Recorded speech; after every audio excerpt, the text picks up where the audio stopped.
It's a billion-dollar plan with the mayor firmly behind it. You may remember last August, Mayor John Tory and members of City Council and City staff pitched a rail deck park for right here above the tracks, just a little bit south of Front Street, between Blue Jays Way and Bathurst. Now, City News has learned there is a competing proposal for the 20-acre land here, though this one includes a mixed-use neighborhood. If you follow me, I'll show you the sign. It's right here posted outside for all the City Place residents to see. This is for a large-scale build here, including 9 buildings. It would be 7 residential buildings, 1 office, 1 retail spot with plenty of car spaces and bike lanes. Now, this also would have a green space in it, though some people over at City Hall are saying this pitch is a non-starter. This is a ridiculous proposal that will never go ahead. Harsh words from Councillor Cressy on a proposal which is much different from his vision on what belongs above the tracks. In this case, the city has already said that this is a rail deck park. That is already the policy that is in the City of Toronto.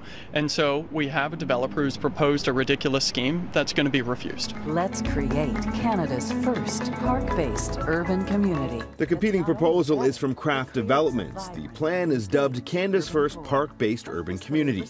Craft tells City News they've been working on the project since 2013 with Metrolinx and have spent several $1 million getting the project to this point.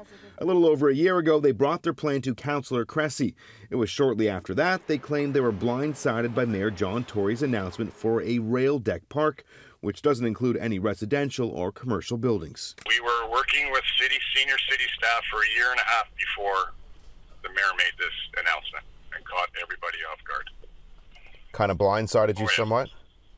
Oh yeah, not somewhat. Totally. Craft Development's plan includes setting aside 12 of 21 acres for green space, which would wind its way through their ambitious vision.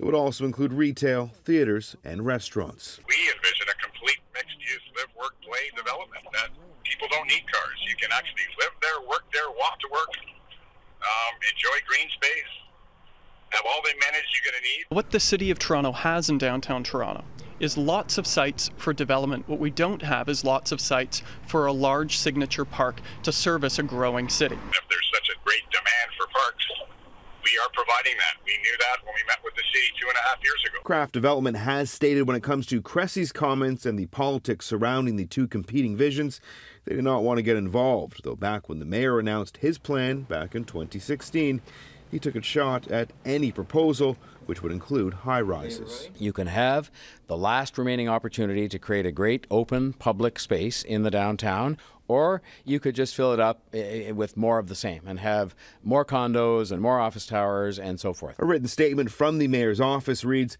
City Council overwhelmingly endorsed Rail Deck Park to be built over the rail lands. The developer's plan runs counter to that vision. What all Council has voted on so far is for a study to be completed. The developer is entitled to propose whatever they want to propose, but it is up to the city to determine whether it can go ahead. In this case, we have been crystal clear, Mayor Tory and myself, that we're building a park there, and that's what we're going to do. Now, as you can see, a public meeting has been scheduled for Tuesday, September 12th. Though without the support of City Council, this proposal definitely faces an uphill battle.